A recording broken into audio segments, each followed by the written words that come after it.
Pemirsa, belakangan ini fenomena akomodasi pariwisata yang tidak memiliki izin di Bali sedang menjadi perbincangan hangat di kalangan pelaku pariwisata. Situasi ini tentu berdampak terhadap pendapatan asli daerah PAD melalui penerimaan pajak hotel dan restoran PHRI.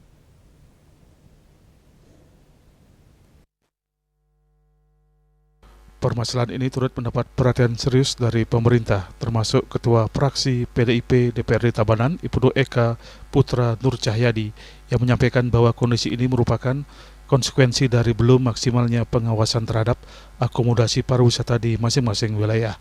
Kerjasama desa adat sebagai ujung tombak juga memiliki kewenangan dalam mengawasi lingkungannya, diharapkan dapat membantu pemerintah daerah dalam sistem pendataan. Dijelaskan keberadaan akomodasi pariwisata ilegal atau bodong disebabkan karena adanya pelanggaran perizinan dan persaingan bisnis yang tidak sehat, sehingga merugikan pengusaha lokal dan berdampak terhadap PAD.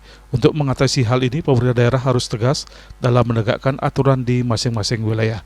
Masing-masing daerah harus memastikan keutuhan daripada pembangunannya.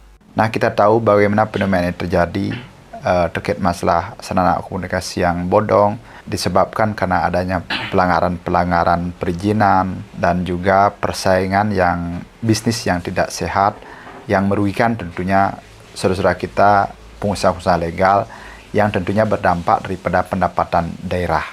Jadi bagaimana kita harus menegaskan tata ruang kita.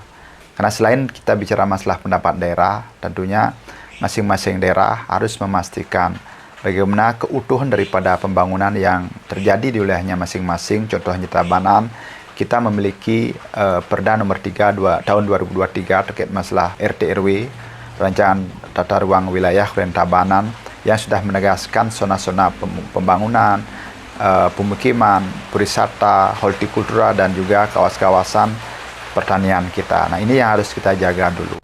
Terkait dengan perizinan lanjutan, ia berharap agar sistem jemput bola harus dilakukan dengan memberikan pelayanan, rasa nyaman, dan kemudahan dalam proses perizinan.